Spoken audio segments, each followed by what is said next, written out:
Okay, I'm going to call the meeting to order at 5:37 p.m. Mayor's not feeling well, so I will preside. And one member, Mark Furtado, is virtual. Our OPM, Marianne Williams and Jeanette Kelso are here. Steve Johnson from Consigli's here, and Jeremy Stull is here. So wave hi, everybody.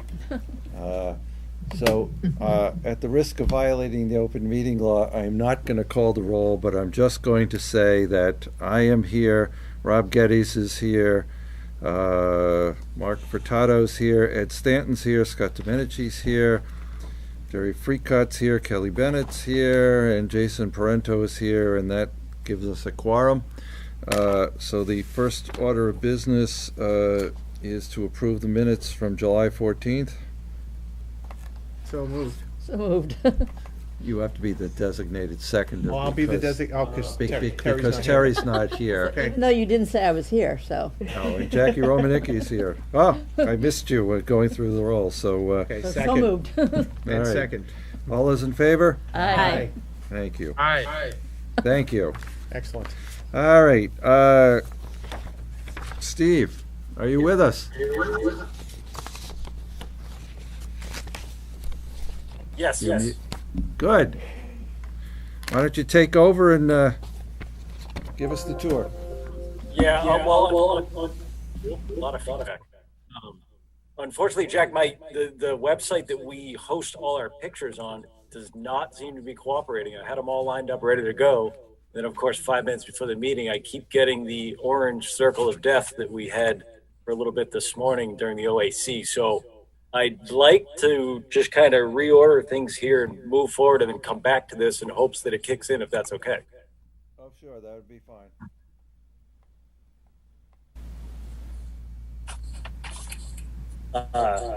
That's the case, then we'll move to approving change orders and contingency transfers, if that's okay. Go right ahead. Okay, so first up is change order 11, GCO 11. It is made up of 5 GCRs. First one is GCR 75, which was electric and mechanical revisions at IDF and offices. So this was some owner requests for some outlets and tel data revisions. That is $34,462.87. GCR 088 was additional HSS members. So this is the south elevation, right in Building E at the cafeteria. We had to extend some of the steel a little further. $21,479.78 is the cost for that one. GCR 089 wire mesh railing revisions. So these are the railings that go up from third floor to fourth floor. Out of abundance of caution, we refinished them, smoothed them out just so nobody could catch a finger in there, cut themselves accidentally. That is $95,862.30. GCR 090, soffit revisions at the entrance. So we added a light cove and some three-form panels. That was $12,052.15. And then the last one, GCR 093, some plumbing revisions at area F and K. Just had to add a drain where there's emergency eye wash and rework some condensate pipe. So the total for GCO 11, change order 11, $187,785.78. All 5 of these GCRs were thoroughly reviewed and agreed upon by Consigli, Skanska, KBA, and the engineers involved. Can I stop you right there? Yes. There was a little sticker shock at this side of the room on $95,000 for the wire mesh railing revisions. Is that really that expensive?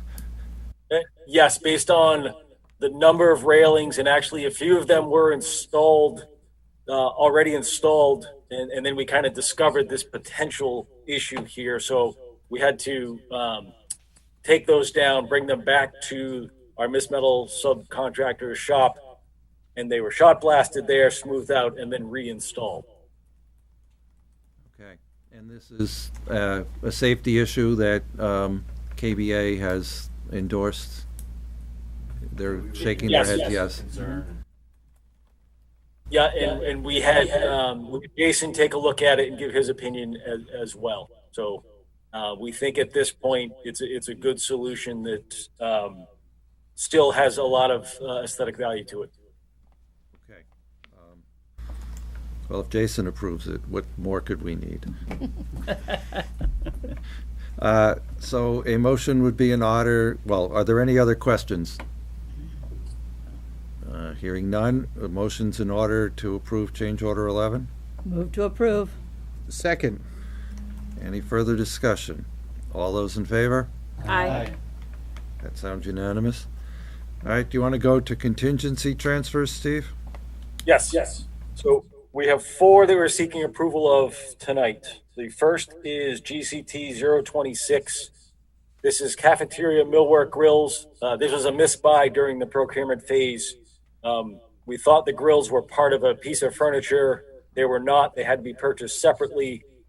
So that was a total cost of $9,303.50.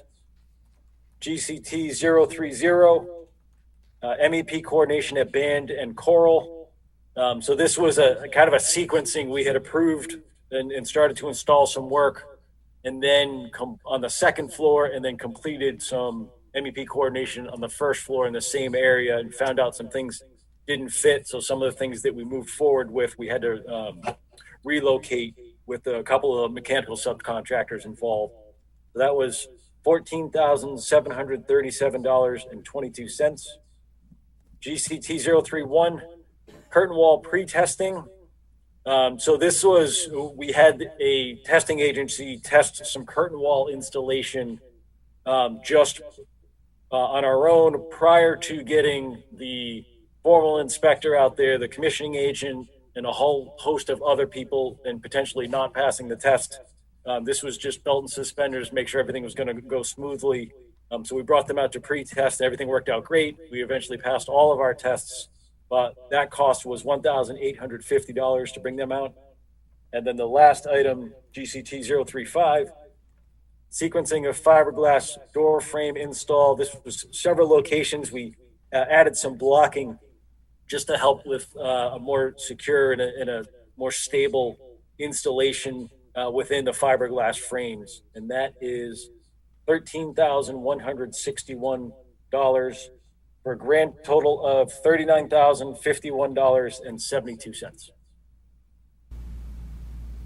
Okay, does anybody have any questions on those? Hearing none, there's some motions in order. Move to approve. Second. Is there any discussion? All those in favor? Aye.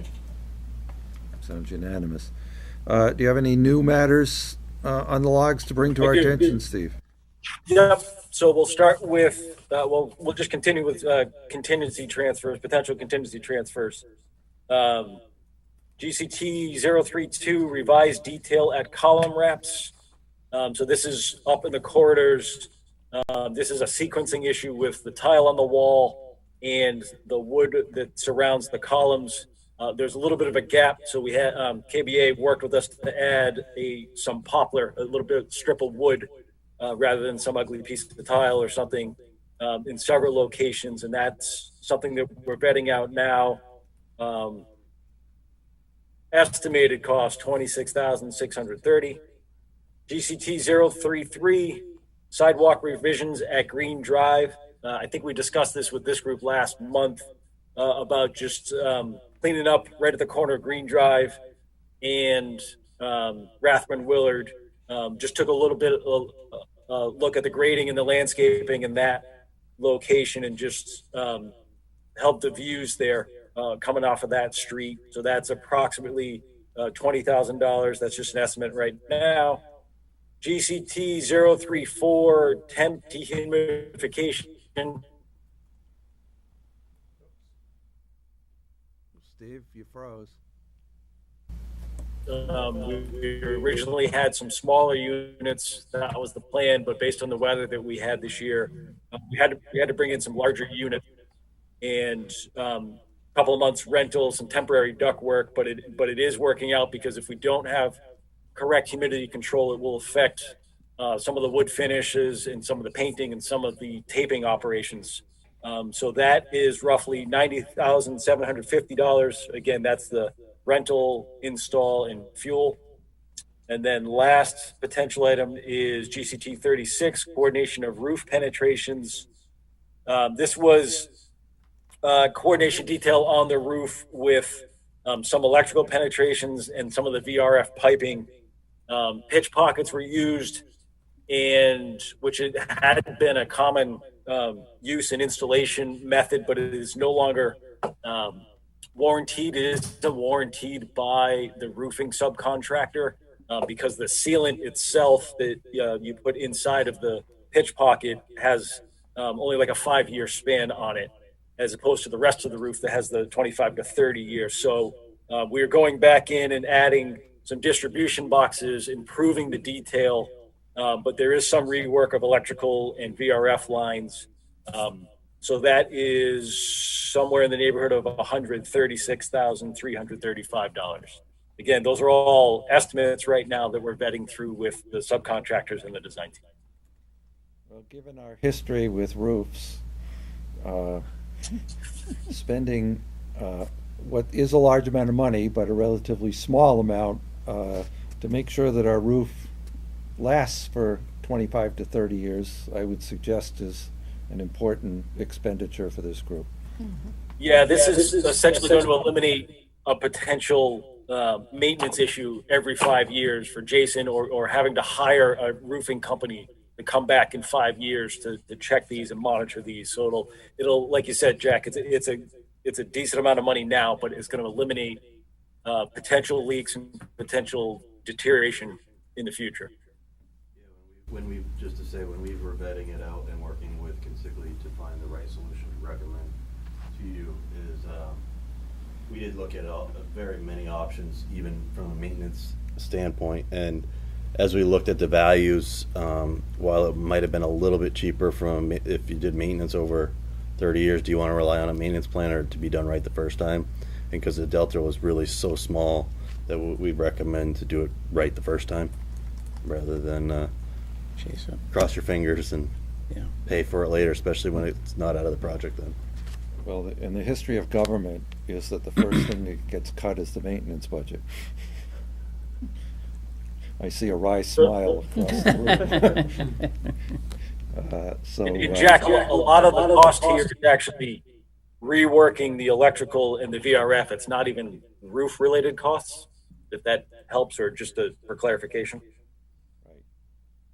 And to just the point of what we're having put, it's all, they call them distribution boxes, which are basically dog houses they put on the roof, and they have gaskets in the side, so if anything ever needed to come through the roof again, meaning if you have to pull stuff out or add things to the roof, you could pull them right through those units without having to penetrate your roof. So it's also a good future-proofing technique. How come this wasn't put on the plan originally? So there's two parts to it. Is it was as we acknowledged, I think in a previous meeting, it was a mistake on my part. I had never done a VRF system like this before, and now I'll never do it again and make this mistake again in that standpoint. So just to acknowledge that is because of the refrigerant pipe, you normally just do a pipe penetration in those, but because they're so small and they're flexible, that there's again, it works, but it's going to be a maintenance issue because refrigerant piping with the insulation and all that will degrade and it will leak eventually. So that's why we brought it to the attention and wanted to make sure the right decision was made for you as an owner as part of all of this. So that's really why it was. We've acknowledged that it was an error on our part. I mean, we owned witch hats typically as a flashing boot. Right, and that's. But this piping is too small for that condition, and so the roofer used pitch pockets instead, which in some places is an acceptable method, but not with us, and we don't feel the durability is suitable for this building. And given your history, Right. we were very sensitive to it. So not being able to use a typical, conical witch hat for this and not being able to use a pitch pocket, the next step is to, well, let's put a distribution box on that secures it and everything come up through it at the same time. And like Frank said, unfortunately, we didn't realize that the witch hat was unusable with this condition, and that's what drove this. And while we are embarrassed, I would say professionally embarrassed about making a mistake like this, and we are sorry for it.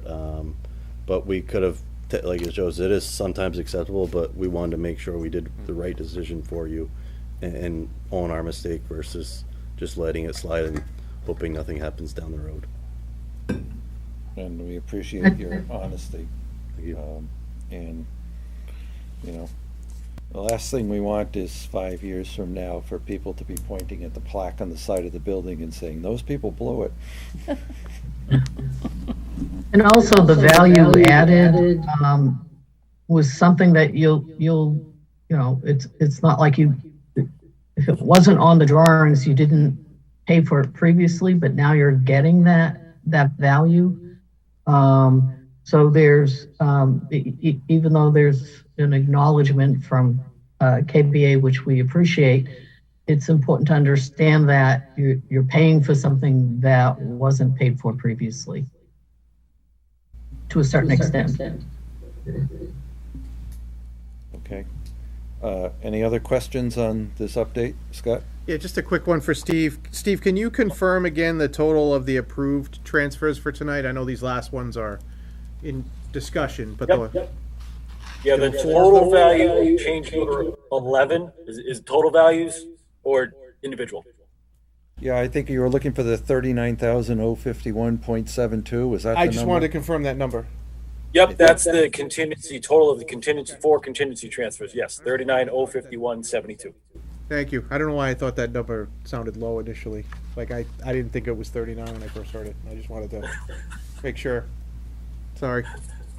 Well, No worries. That's the number I wrote down anyway. Yeah, that's the number I had, but when we went through the process and the approval, I was like, wait a minute, was it somebody say 31 or was it 39? I just wanted to make sure I had the number right. 39. Thank you. Any other issues, Steve, that... Yeah, there's some potential change requests. Again, we just went through contingency transfers, which would not increase the GMP. Other potential change requests, again, that we're working through with Skanska and KBA. I'll go through them quickly. They're new ones from last month. CR94 disconnect switch at dedicated outdoor air unit 4. This is the disconnect switch that, based on the size of it, needs 42 inches of clearance. And up at the roof, the roof steel that supports the roof screen actually impedes on those 42 inches. So we have to relocate that. So we're looking at that with the electrician and the air handling unit manufacturer there. That is, again, estimated value $23,800. CR95 child bathroom door change. Changing this to a Dutch door down in the child care area to allow for privacy and for the teachers to be able to check on things. Approximate value $8,316. Item 96, prep for maintenance addition. So this is some electrical, plumbing, and fire protection work that will help ultimately feed the maintenance addition, but we're grabbing it now before things get covered up and become even more expensive in another year to do them. So we're kind of extending things to the future location of the maintenance addition. That is $37,876. Item 97, auditorium balcony finish revisions. This is a credit, changing some wood panel back to gypsum wallboard and paint. So that's $8,800 credit coming back. Item 98, walls at underside of stairs. Some location we changed from CMU to gypsum and then added a couple walls in two locations. So that approximately $18,500. We're still waiting for additional credit to come back for that one. Item 99, low wall supports at area H. There's the wall lands where there's an expansion joint. So we had to re-detail a little bit just so we could support it. And have it be stable. So that is approximately 10,965. Item 100 is another credit, foul pole revisions. So we're taking the larger foul poles from Drummond Field, and we're going to use those on the future fields. And then credit out the original foul poles that were going to be installed at the future fields. So that is approximately $8,600 worth of a credit coming back. Item 101, sill revisions at fourth floor media center. So just extended the width of the sills. I believe it adds, it helps for a more durable surface in the media center, and that is approximately $7,288. Item 102, raising hydrant at 99 Rome. So this is an existing hydrant that we raised up to allow for more access since we changed the grades a little bit out there with the new walkways and the roadway. That's something that Mike Tyler and his group had asked us to look at. So that is approximately $7,176. Item 103, bank revisions. So this is the bank on the first floor, and added some in-wall blocking and changed the floor a little bit. That is $4,253. Item 104, revised exterior wall at area H. So this was rather than a little sliver of CMU, worked with Craig to change and add a little bit of framing and drywall. So that is approximately $2,705. And then lastly, CR 105, power at sinks in area J, just a couple locations that weren't shown on the power plans originally. That is approximately $3,246. Again, these are all being vetted out with the design. Anybody have any questions on those items? Okay, is your computer working? It is not. I keep trying to check it. I keep getting just orange spiraling. I apologize.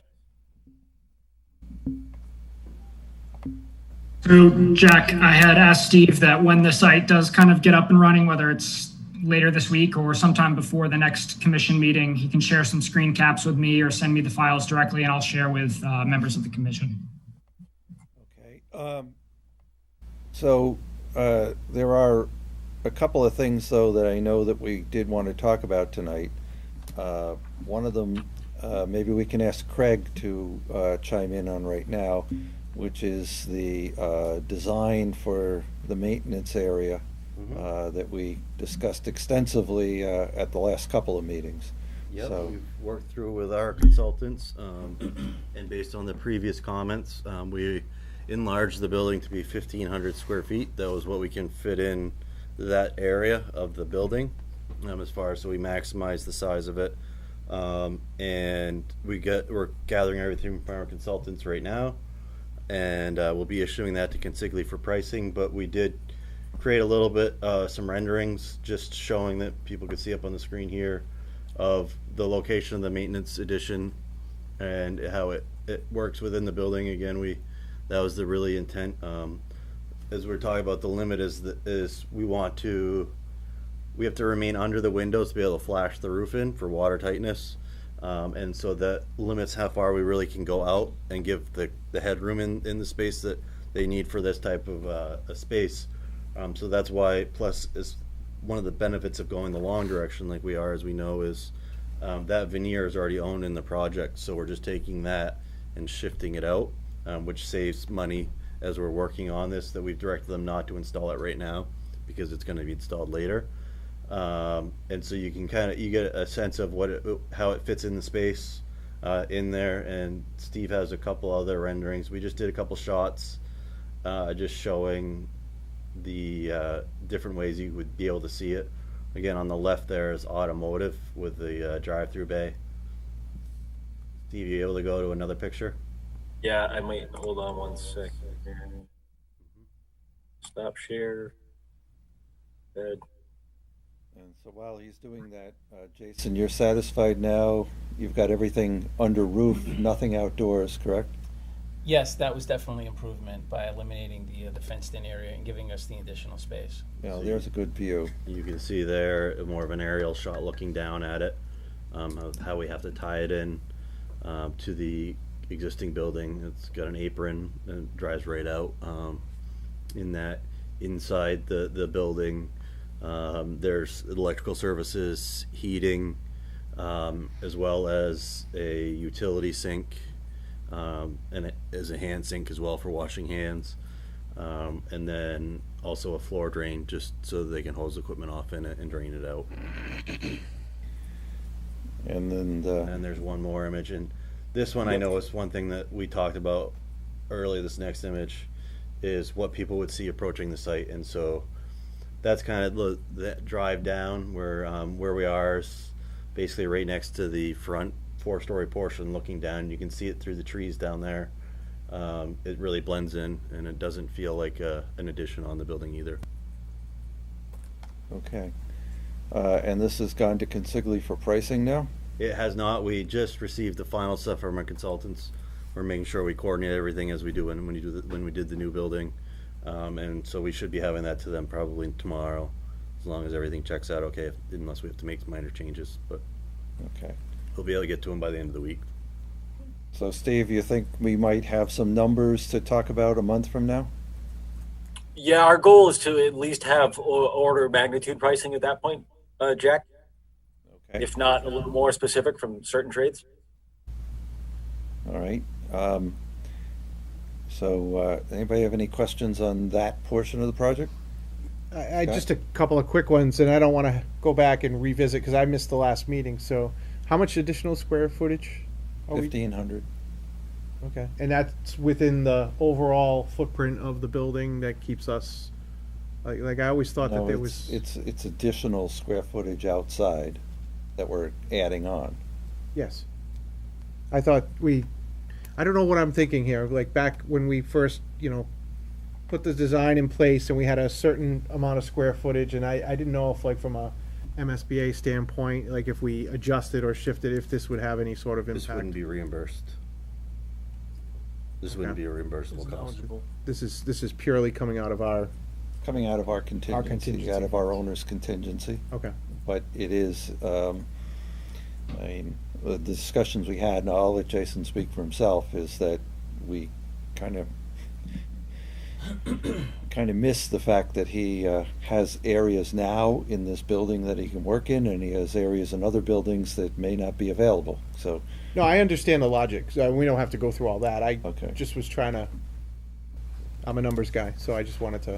Yeah, well, I wasn't part of the early. I know that this was talked about early before I even joined the project, and there was concern just to make sure we gave the school project on budget, and so that was what led to this. But we're at that phase. We're looking and exploring what options are available to fill the gaps that were compromises Okay, sure. early, to make sure that we delivered a project on budget to the community. Steve, your computer is not going to work? It is not looking that way. Well, it's the website that we host, Jack. My computer works. It's just it's not letting me see the pictures for some reason. Give the committee a verbal update on the work of the last month and where we're going over the next month or so?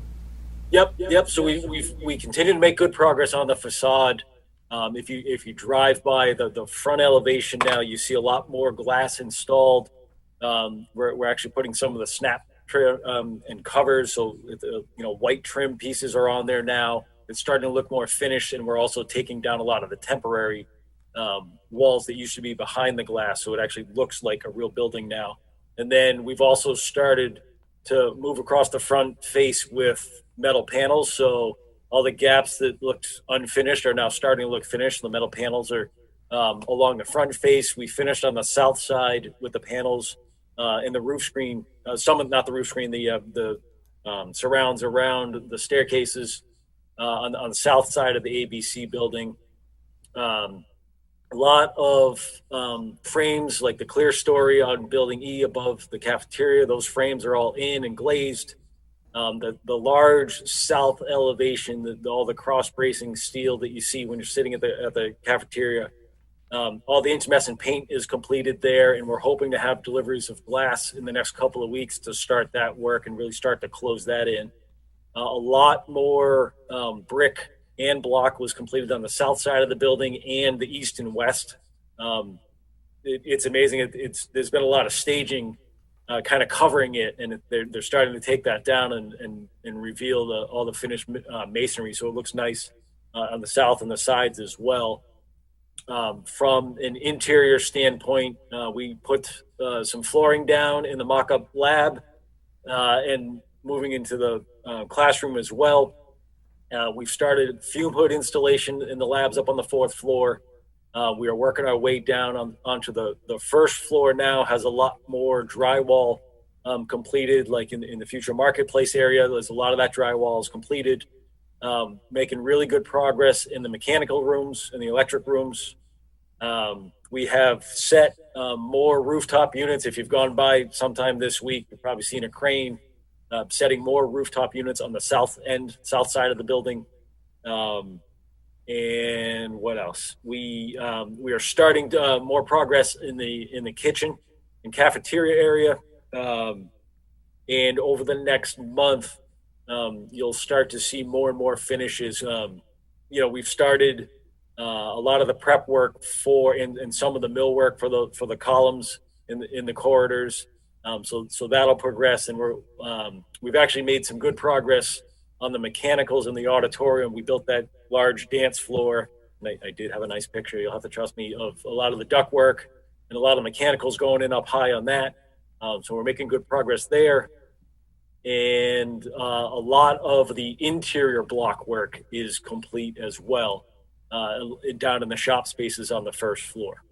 So overall, moving along, good progress. We are on schedule as of today. So that's good news as well. Yeah, a couple of things I remember from the Wednesday meeting. Did Dave mention that he was projecting maybe the middle of October to have the building pretty well watertight? Yeah, so the big piece is that south elevation in Building E, the cafeteria space, and hopefully that glass is here in the next couple of weeks, and that's one of the biggest pieces we have left. So if we get that rolling, middle October is looking good, Jack. And also, you've started the work in front of the school, getting ready to install the semicircular driveway and the other things around there. Yeah, and we're going to start to install light pole bases. There's a lot of them. And we've started a lot of the smaller concrete walls that are at the front of the building. And we also did some work on Rathburn Willard, new curbing, new walkways. We're going to be moving forward with some of the concrete sidewalks over the next week as well. So if you've driven by there's a lot of black asphalt, nice new walkways that just got put in. And then, so the next, hopefully same time by October, November-ish, there's blacktop in front of the school, and that circular entranceway is done, and that really starts to take shape. Okay. Do you have the ability to share the stuff that we looked at this morning concerning June 16th and August 25th? Yes. Yep. I can show that.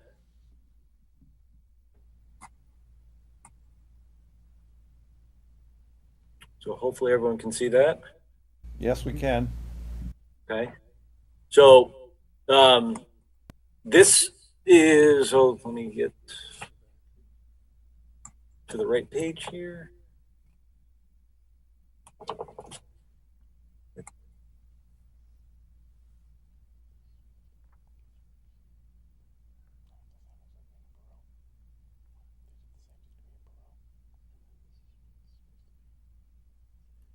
I should have 4 of these. Hold on one sec. This.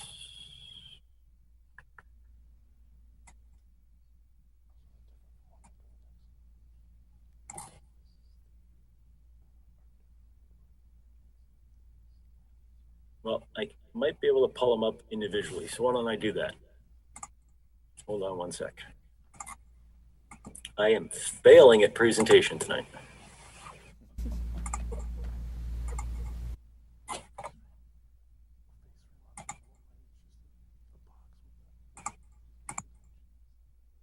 All right, this might be a little little cumbersome here, but I can do them individually. So what we did was just a refresher for everyone that sits in our Wednesday meetings, mostly for Mark and Bill and his folks. Nothing different from what we had planned to do a couple of years ago, but it's we're about a year out or less from some of these activities. So we just wanted to make sure everyone's on the same page. And what we're highlighting in this particular shot here is this blue area is the existing pool and small gym. And in April, that's where we're going to start to demolish this area here.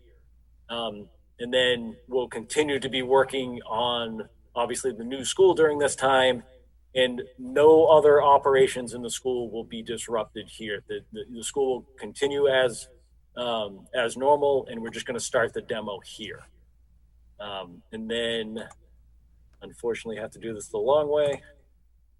The next major milestone that we have is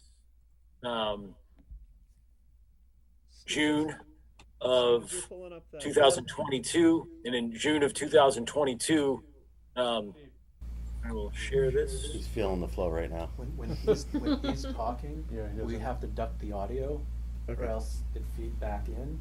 Yeah. So people are asking questions, Steve. So while you're done talking, all right. go ahead. So I just had one question. Yep. In that first picture, that blue area you had mentioned, the pool and the small gym, that also includes the main locker room spaces as well, right? Yes, there are locker room spaces in there. Yep. Okay, just wanted to make sure. Thank you. Pool and general locker room space. This has all been coordinated with the school to make sure everything runs smoothly. Right. Even as they demo, there'll be safe separation from the students, so that, as Steve mentioned, business as usual. Yeah. They'll just be working on the other side of it. Right, so Steve, Yes. not sure, we can't see what's at the bottom, but June 16th is the date that we are still projecting temporary occupancy of the building, correct? The new building? Yes, and what that means is the school can start to move furniture in and start their transition. Of course, they'll have classes that go to the end of June, but it'll be available to start moving. It does not mean that we will be done working in the building. We still have a lot of work that summer. There's a lot of the CTE equipment that's going to be used by the school that we'll be transferring over during the summer.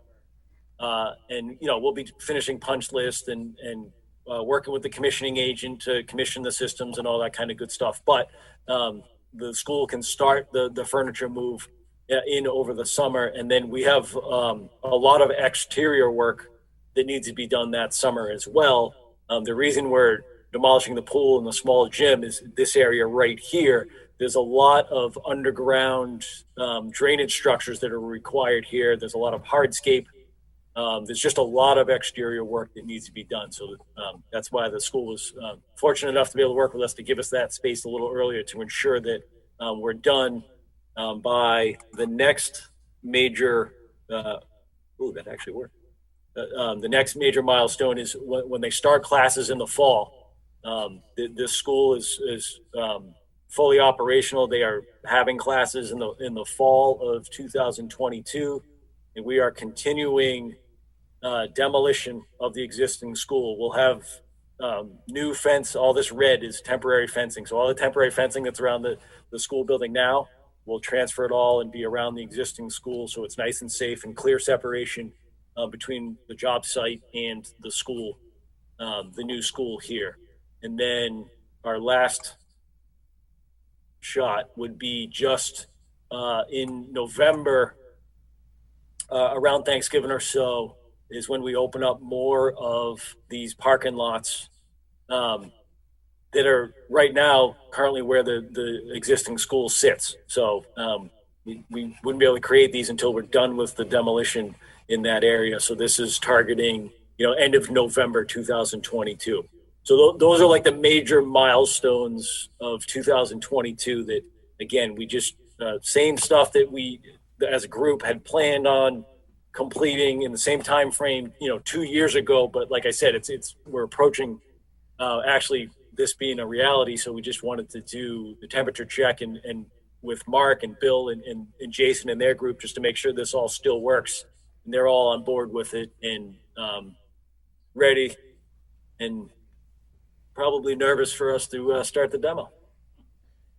I think it should be understood as just terminology. Well, for us, it's commonplace in a sense, but you heard the term temporary occupancy, which is really something that we work with the fire department and the building department that gives the ability to start moving the furniture. And it doesn't mean that the building is an occupied building and that it's ready for use. It's more of a formality to start letting people move stuff into it.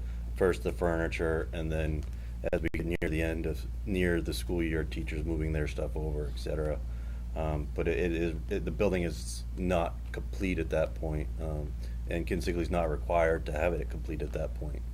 Is also a true thing.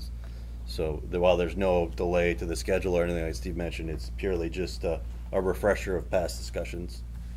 Yeah, so if I can recap, if I understood from this morning's meeting, June 16th is a temporary certificate of occupancy. Well, I should start by saying in April we have early demolition. June 16th, temporary certificate of occupancy. The superintendent and the principal will be able to move over to the new building at that point. Then between June 17th and August 25th, there will be an enormous amount of demolition and outdoor construction that will be taking place. We will have enough parking and enough bus access so that we can open the school on August 25th, but that the balance of that site work will not really be finished until closer to Thanksgiving. And then once that occurs, we'll be building ball fields where the old school was, and that will take, another year and a half or so for that to be finished? Yes. So that's the timeline that we're looking at. It's a tight timeline, but Steve and his crew have assured us that this is going to happen. And they've met every milestone so far, and they've been on time so far, and they've been on budget so far. So we're all optimistic, right, Steve? Yes, and I'm knocking on wood. I don't know if you can see that.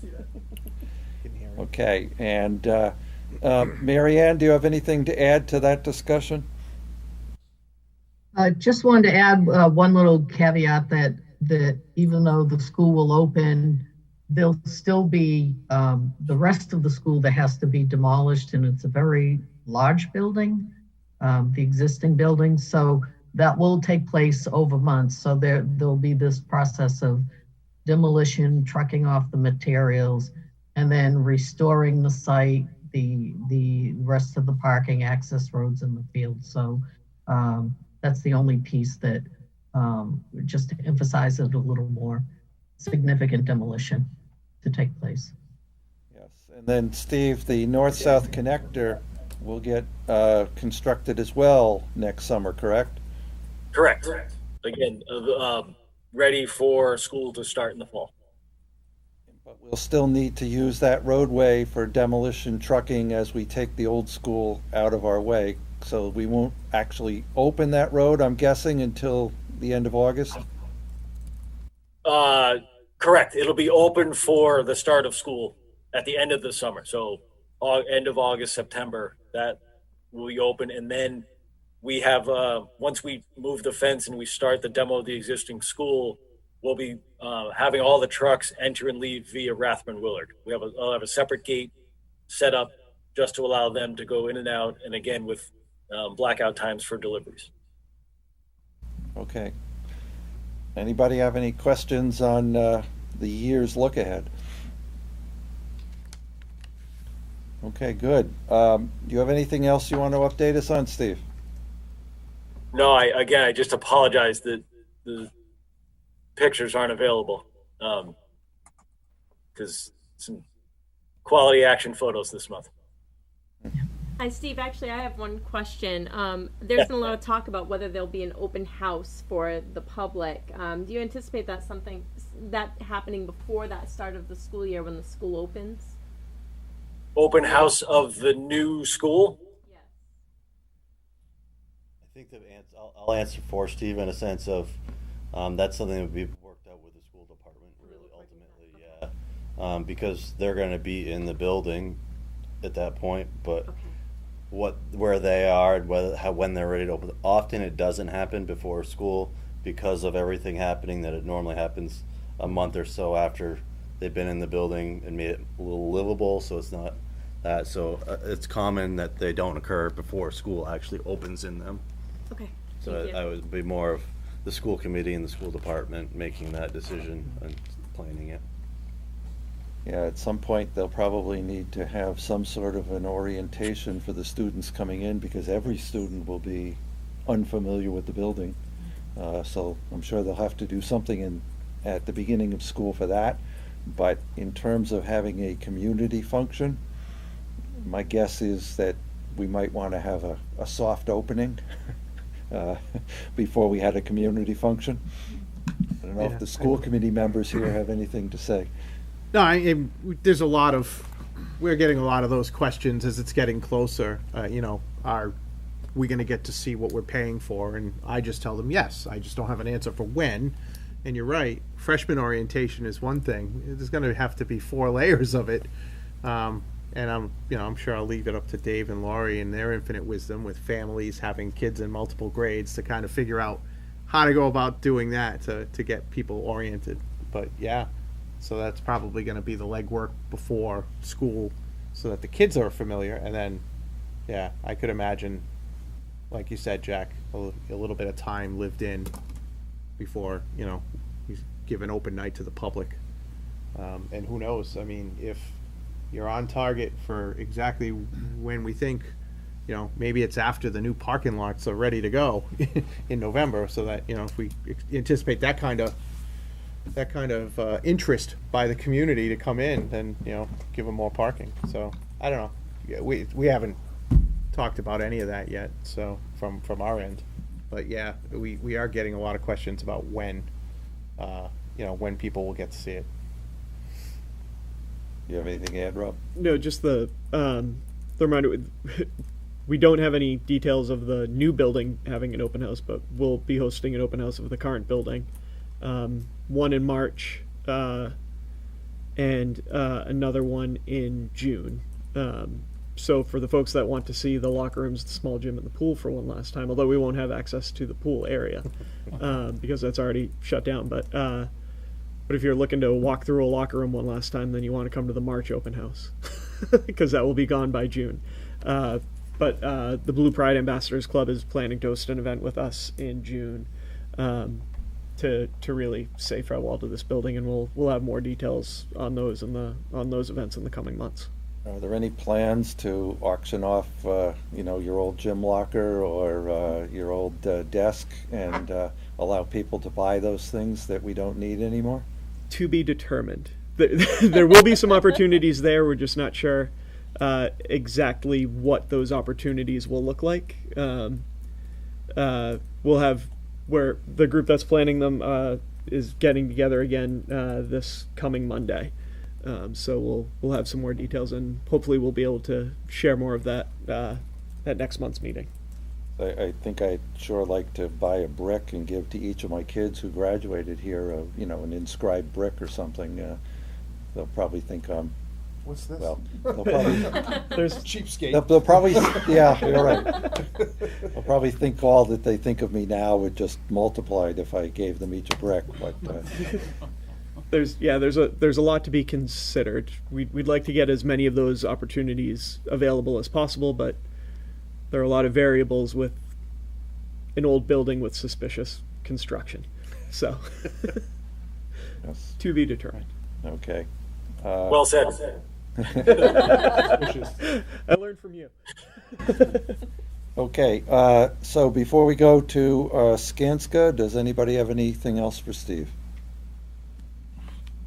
Okay, Mary Ann and Jeanette, do you want to do your part?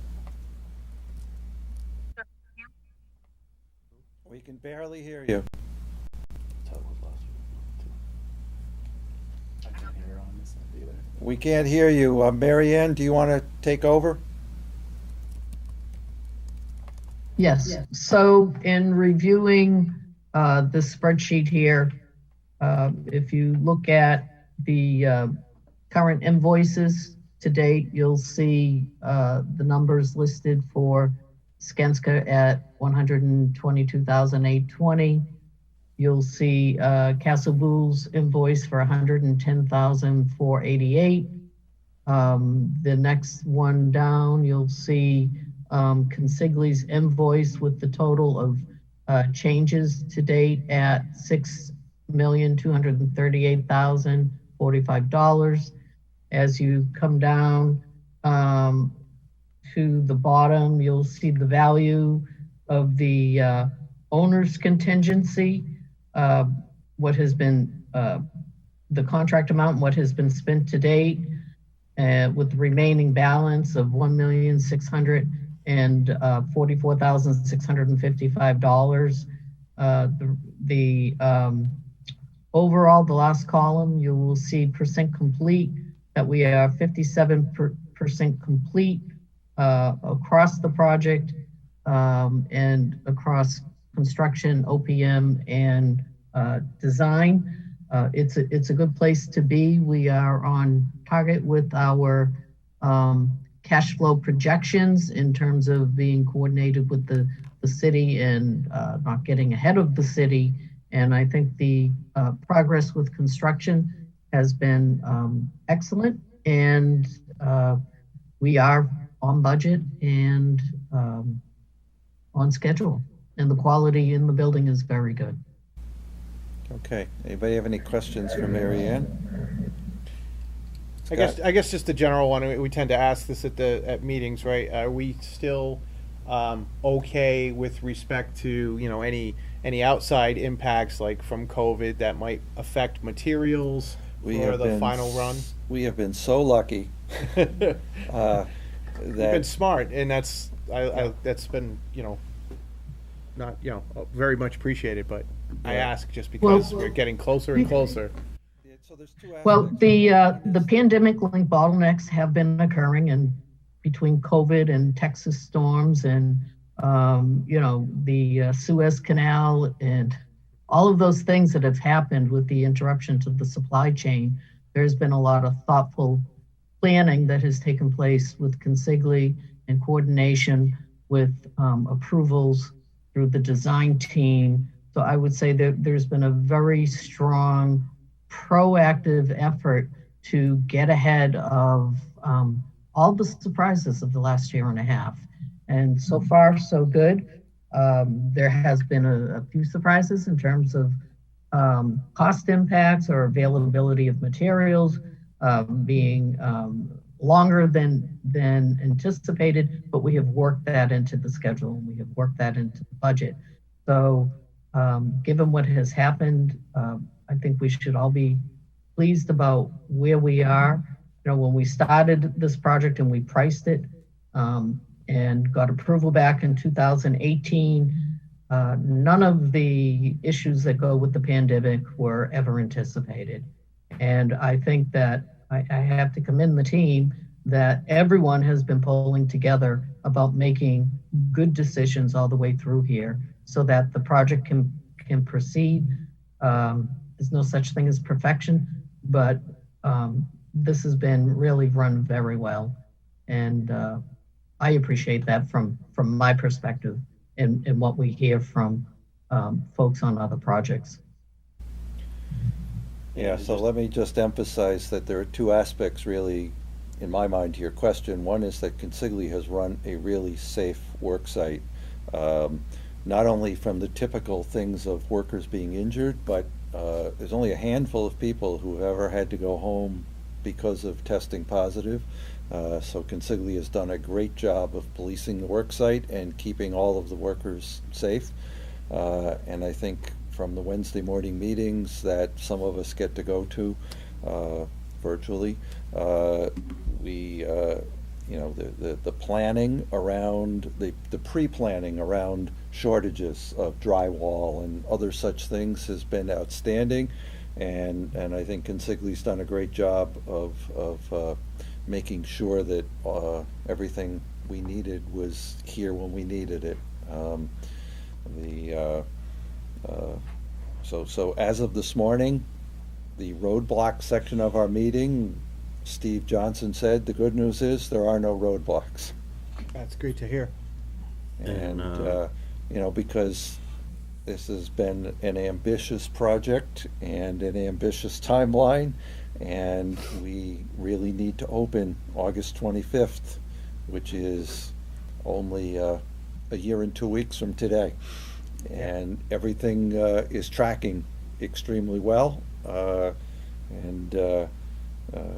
think that if you had gotten to see the pictures, you'd actually see this place starting to look like a school rather than just a construction site of a large building. Classrooms are taking shape. The mock-up classrooms, flooring and casework and all the things, ceiling grids being in. It's an exciting project. It remains an exciting project, and I think we have one heck of a year still to go. But as I said earlier, they have met every milestone, and that is, in light of the pandemic, I think that's amazing.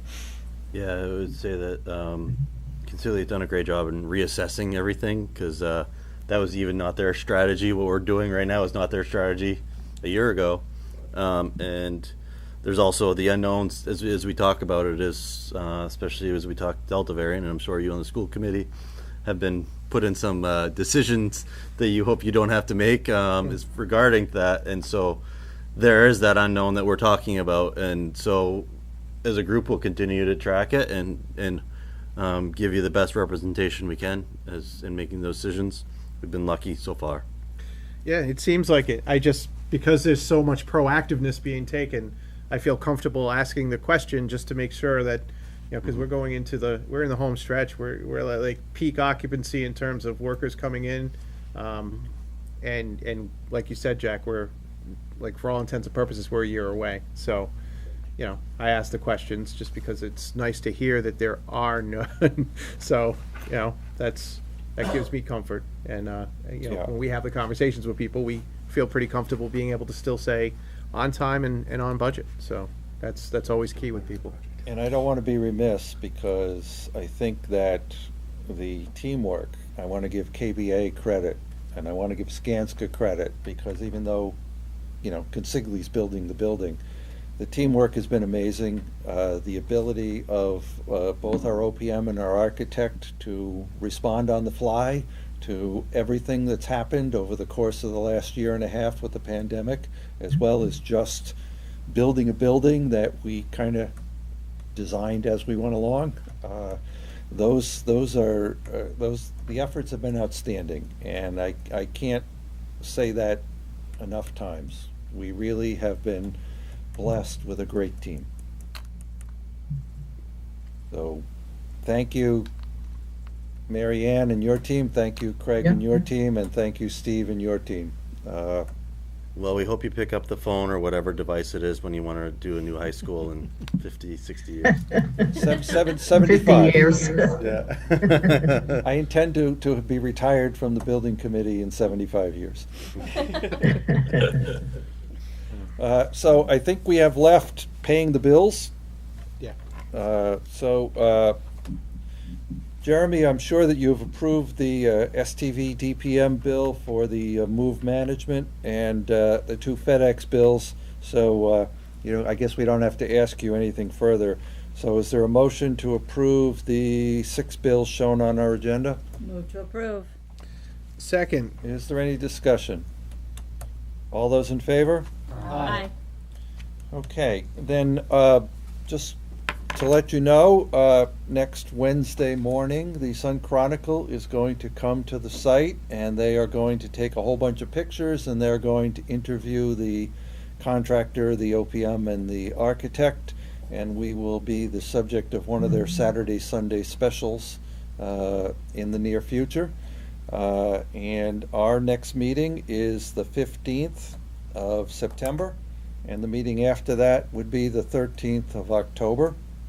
So those are the things that are on our agenda. Anybody have anything else they wish to bring to our attention? Joe? Last month, we talked about an educational consultant, technology consultant. Oh, yes, we did. And we received a proposal Saturday, was it? Yeah. I think. Received a proposal. I can hand it out. I just want to get the committee a chance to look at it and vote on it. Sure, we'd be happy to. So just from last meeting, as we talked, the committee did authorize us within a certain value that we presented. The proposal did come in under that value. And so this is a follow-up to that, what we had discussed last time where we gave a round number. Scope or? I think we talked about it last time, but. Yeah, again, for those who are looking at it, but in simple terms is, it's the development of the visioning just like we did for the building. And then collaboration with OIT as far as procurement of hardware and software to support the educational vision as regards to technology. And this important part of this is, as everybody learns, especially with COVID, is it's not just about the hardware. It's also about the software, the cloud. And the second part to that is you can put all this great technology in a building, but unless people know how to use it, and that's the most important part of this, is there's training for the staff on how to utilize the technology that will be in the classroom, professional development for them before they occupy the building, and also after the building's been occupied and they've been in the classrooms for a couple months, where they've worked on what they've learned and have additional questions and things they want to work on. Is always that way. So that was what is included in the proposal. Again, Kathleen is experienced in doing this. She's been doing it for a number of districts, both as a full-time professional for the district, but also in a consulting basis now that she's semi-retired from her professional career doing it. But so we, in a sense, we brought her out of retirement for this project. But she's met with administration, senior administration, met with Jonathan from OIT, and it seems like it's going to be a great working relationship, and only benefits the teachers and the students as we look to occupy the building. She's not supplying the equipment, right? We're buying that outside. Supplying the equipment? No. So she's it's just so she's going to work with Jonathan as far as procuring it. So Jonathan will procure it, but it's basically putting their two heads together. As she comes from the educational side, he comes from the tech side, and so it's blending those two together to make the appropriate decisions. Because obviously Jonathan has things things he knows he has to address as far as sustainability of things, licensing that would be part of his capital budget. So that's why it's a collaboration of that. And then so it would be stuff that would be, this is purely just professional services. Yeah. And we'll be assuming this under our contract as a consultant for the benefit of the city. We voted last month to authorize you to do this not to exceed a number. Was that 80? I believe it was 80. Yeah. And so you're asking Yes, us. it was 80. Okay, thank you, Jeremy. So this number from Kathleen, the 72,000, add our 10% OH&P on top of that as a consultant, and it comes to 79,200 is the value.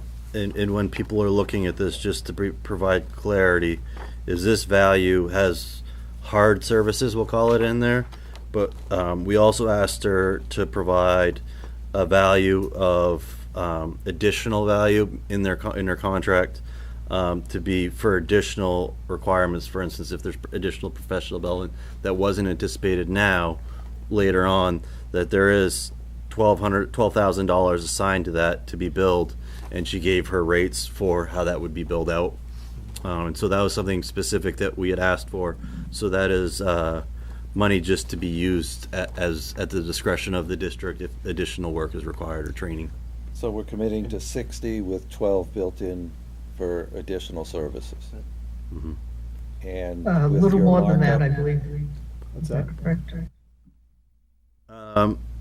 60, yeah, it'd be 60 is hers, and then the KVA markup is part of our contractual things. So I was marking it from the 72, because that was her total. Right, that's what we're asking for approval, Yeah. is her contract, but then 12,000 that would not be billed if not required. Right, that's what we were trying to say. Yep. So, And all then, right. but to Mary Ann's point, the plus 10% Yeah. of 60 would bring it up to 66.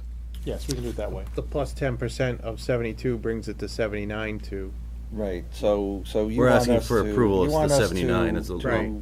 in event, You yeah. want us to replace our previous approval of not to exceed 80 with 79,200 as the new number, but with the understanding that $12,000, well, 13,000 with the markup may not be used. Right. Correct. Okay, And to also say that this is being included under our fee on the other basic services line item, so it doesn't increase our contract. right. This is a lump, Correct. allowance we had in the contract for, we've done this with the rate on some other people in the past, and so we knew we'd have things to add as the contract went on. Okay. Does anybody have any questions on this? So a motion is in order to substitute 79,200 for the not to exceed $80,000 number adopted at our last meeting. So moved. Second. Is there any discussion? All those in favor? Aye. Any opposed? Motion carries. All right. Anything else we need to do? Are we Okay. gonna schedule another walkthrough soon? Well, let's throw that out. Craig, do you think, It's cooler. October. Yeah, I'd say like December. With the way today was, December sounds good. I mean, that's ultimately it's Consigli site, and they, as far as what their work schedule is and that, I'm not putting Steve on the hot spot. I think it's a discussion that should be talked about, and we can discuss it at the next building committee meeting, because there are a lot of moving parts to that as well, especially with construction. right, so Makes sense. maybe something in the October timeframe. Why don't we discuss that at the Wednesday morning meeting and see if we can come up with something that might make sense for the group? Because everybody loves to see what it actually looks like. Mhm. So, We all can do right. that, Jack. Okay, thank you, Steve. So it's 6:45. Is there a motion to adjourn? So moved. Second. All those in favor? Aye. Thank you. We're adjourned. Thank you. Thank you, Good night, Jim. everybody.